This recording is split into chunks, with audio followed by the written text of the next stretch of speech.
Movie start होती है जंगल के बीच एक घर से, जहाँ एक कारपेंटर रहा करता था। उसकी कोई फैमिली नहीं थी। यहाँ पर वो काम करता था और अकेले ही रहता था। उसके पास एक बोलने वाला हॉर्स भी था। एक दिन ये कारपेंटर बहुत प्यारा लकड़ी का एक बॉय बनाता है। इसका नाम ये पिनोकियो रखता है और वो बहुत ही ज़्यादा खुश था। इसने इतनी मेहनत से ये लड़का बनाया है। अब एक दिन उसके पास एक फेरी आती है। उसने अपनी वॉन्ड दी थी इस कारपेंटर को ठीक करने के लिए, जो कि अब बिल्कुल ठीक हो गई थी। वो इस काम से इतना ज़्यादा खुश थी कि जाने से पहले इस कारपेंटर को गिफ्ट देती है। वो अपनी वॉन्ड से मैजिक करती है और साथ ही पिनोचियो में जान आ जाती है। ये देखकर कारपेंटर को अपनी आंखों पर यकीन नहीं आता। वो इससे बहुत ज़्यादा खुश होता है। उसको एक बेटा मिल गया है, पर कारपेंटर को पता था कि पिनोकियो सबसे अलग है, कोई उसे नुकसान ना पहुंचाए। वो इसे दूर नहीं जाने देता था, बस अपने घर के पास ही खेलने का बोलता था। अब पिनोकियो और उसके घोड़े में काफ़ी दोस्ती हो गई थी। ये दोनों आपस में ही बातें करते रहते और खेलते थे। एक दिन इस कारपेंटर के पास एक डिटेक्टिव आता है, जो कि उसे बताता है कि मुझे लगता है कि तुम्हारे पास बहुत ही कोई खास चीज़ है जो कि तुम सबसे छुपा के रखते हो।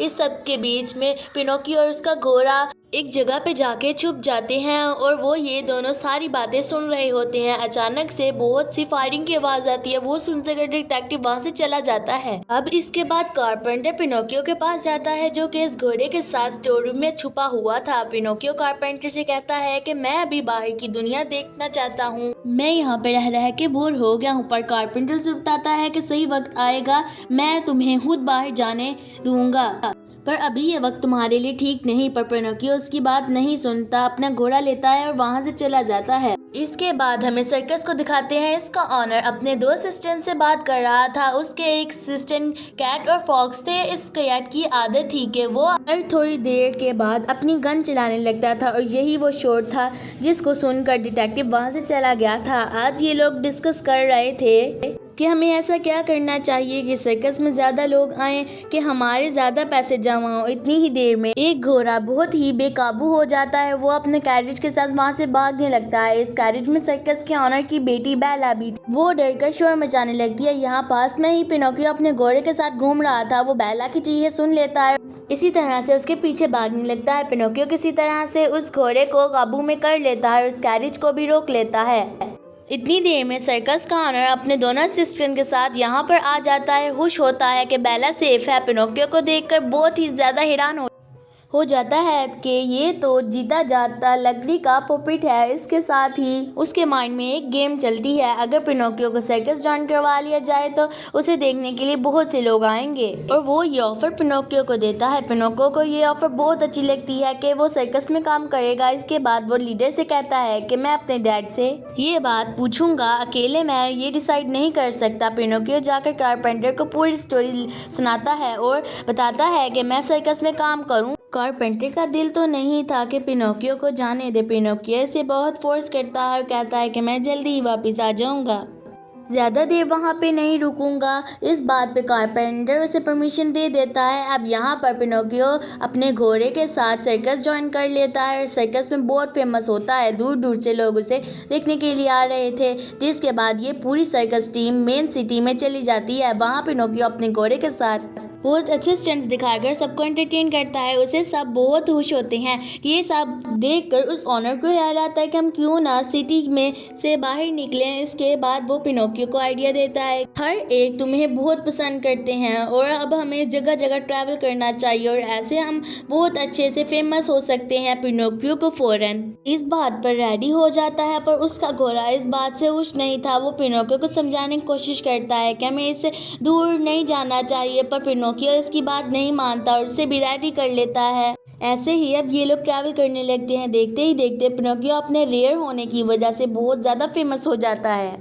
जगह जगह पर इस सर्कस के पोस्टर्स लगने लगते हैं और बहुत ज़्यादा लोग पिनोकियो को देखने आने लगते हैं। यहाँ पे एक पोस्टर इस डिटेक्टिव के हाथ लग जाता है। उसके बाद वो प्लान करता है कि किसी तरह पिनोकियो को पकड़ा जाए। अब से सर्कस टीम एक सिटी में रुककर प्लान कर रहे थे कि नेक्स्ट शो कहाँ पर किया जाए। यहाँ पर बेला को सिंगिंग का बहुत शौक था। वो अपनी प्रैक्टिस कर रही थी। पिनोकियो को बेला बहुत ज़्यादा पसंद थी और वो सोचता है कि क्यों ना बेला को बताया जाए कि वो उसको पसंद करता है और उसका घोड़ा भी उसको कहता है कि तुम जाकर बेला को बताओ कि तुम उसको पसंद करते हो। उसी रात बेला अपने डैड की बातें सुन लेती है कि पिनोकियो हमें बहुत अमीर करेगा और इसके बाद हम इसको छोड़ देंगे। ये बात सुनने के बाद बेला बहुत परेशान होती है कि पिनोकियो उसके बाद बेला के पास आता है और कहता है कि मैं तुमको पसंद करता हूँ, लेकिन बेला उसकी बात नहीं सुनती और कहती है कि तुम्हें जल्द से जल्द इस सर्कस से चले जाना चाहिए। और पिनोकियो समझता है कि बेला उसे पसंद नहीं करती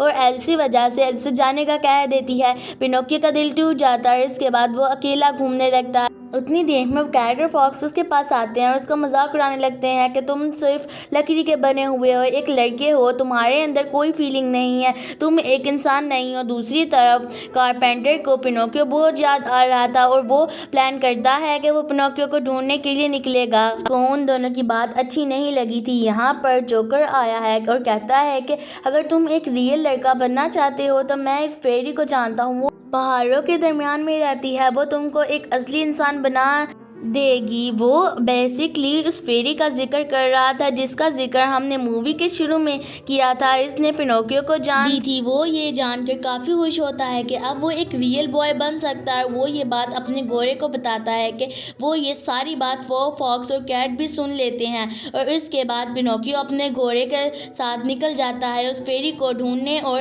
यहाँ पर कैट और फॉक्स प्लान करते हैं कि किसी तरह रास्ते में पिनोकियो को बेवकूफ़ बनाया जाए और उससे पैसा लिया जाए। पिनोकियो से घोड़े के साथ ही जा रहा था। रास्ते में उसे एक टेंट दिखाई देता है, उसके अंदर दो लोग थे। ये घोड़ा काफी तेज और बताता है कि मुझे नहीं लगता ये कोई फेरी है, यहाँ पर हमारे साथ कुछ भी हो सकता है। पता चलता है कि ये कैट और फॉक्स दोनों हैं जो इनके बेवकूफ बना रहे हैं। यहाँ पर घोड़ा पिनोकियो को लेकर जाने लगता है तो कैट अपनी गन निकाल देती है। ये दोनों बड़ी मुश्किल से अपनी जान बचाकर वहां से भागते हैं और पिनोकियो भी समझ जाता है कि ये कैट वो फॉक्स ही है और इसे काफ़ी बुरा लगता है कि उसने अपने घोड़े की बात नहीं मानी। इसके बाद पिनोकियो और घोड़ा इन सब चीज़ों को इग्नोर करते हुए आगे बढ़ते हैं। जहाँ पर वो चलते चलते उन माउंटेन पर पहुँच जाते हैं जहाँ पर उनको इस फेरी ही मिलती है। यहाँ पर अचानक से उनके ऊपर बड़े बड़े से पत्थर गिरने लगते हैं। इसके बाद वो बड़ी मुश्किलों से आगे निकलते हैं।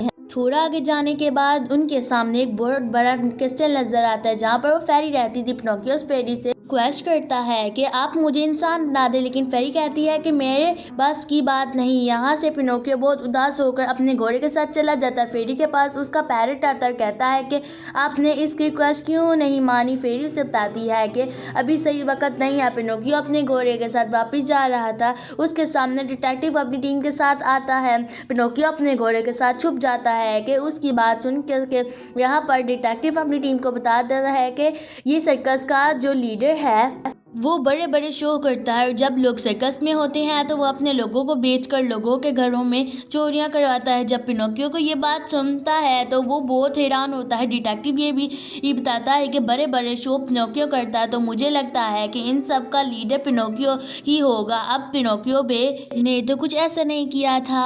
इसके बाद वो अपने घोड़े से कहता है कि हमें जाकर बेला को सारी सच्चाई बतानी होगी कि उसके डैड एक क्रिमिनल है। अब यहाँ पर उसका घोड़ा पिनोकियो को रोकता है कि पहले भी हम बहुत मुश्किल में फंस चुके थे, हमें दोबारा वापस नहीं जाना चाहिए। पर पिनोकियो उसकी बात नहीं सुनता है। बेला के लिए परेशान होकर वहां से बेला के पास जाने लगता है। इससे पहले कि वो बेला के पास पहुंचता डिटेक्टिव के हाथों पकड़ा जाता है।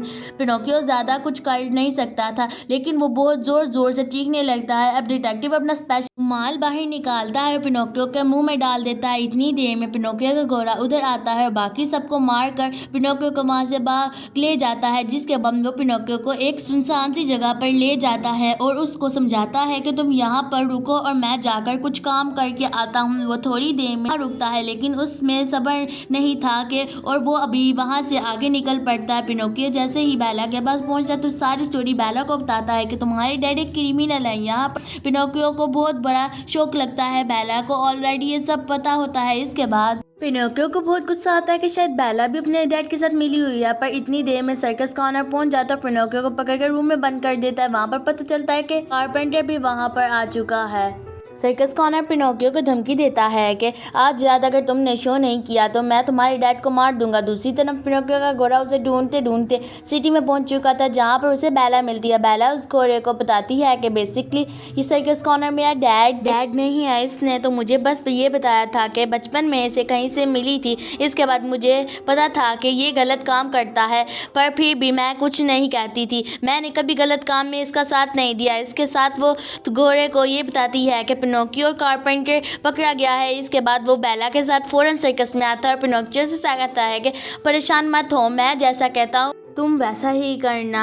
अब रात होती है और सर्कस स्टार्ट हो जाता है, जहाँ पिनोकियो अपने घोड़े के साथ बहुत अच्छी परफॉर्मेंस देता है, पर अचानक से बीच में रोक के वो सारे लोगों को सच्चाई बताता है कि ऑनर के यहाँ पर भी जब परफॉर्म कर रहे होते हैं तो ये जाकर आप लोगों के घर में चोरी करता है। इसमें पिनोकियो के साथ सारी सर्कस के वर्कर भी साथ देते हैं। इतनी ही देर में यहाँ डिटेक्टिव भी पहुँच जाता है और ये सारी बात सुन भी लेता है। बेसिकली स्टार्ट में जब पिनोकियो को वो घोड़ा छोड़ कर इसे गया था तो यहाँ डिटेक्टिव के पास ही आया था ताकि उसे सारी सच्चाई बता सके। पिनोकियो ने कुछ नहीं किया। अब यहाँ पर सर्कस का ऑनर घबरा जाता है और खुद को बचाने के लिए सर्कस में आग लगा देता है। सारे लोग यहाँ वहाँ भागने लगते हैं। हर चीज़ को बहुत बुरे तरीके से आग लग चुकी थी। हर कोई अपनी जान बचा रहा था और बेला आग के बीच में फंस चुकी थी। जब पिनोकियो ये देखता है तो बेला को बचाने के लिए आग में चला जाता है। वो बेला को बचाकर तो बाहर आ जाता है, पर खुद आग में फंस जाता है। इसके बाद जिसका घोड़ा ये देखता है तो आग में जाकर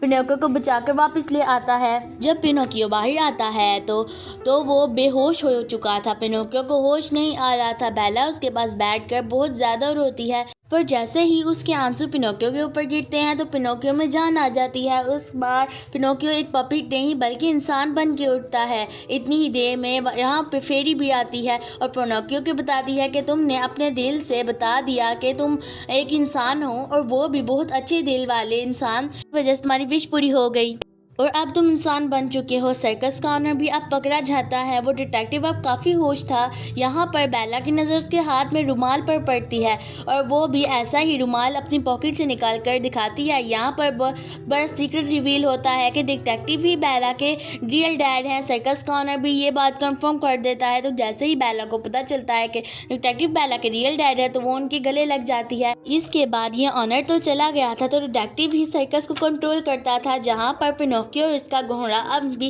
परफॉर्म करते थे। ऐसे ही हैप्पी एंडिंग हो जाती है।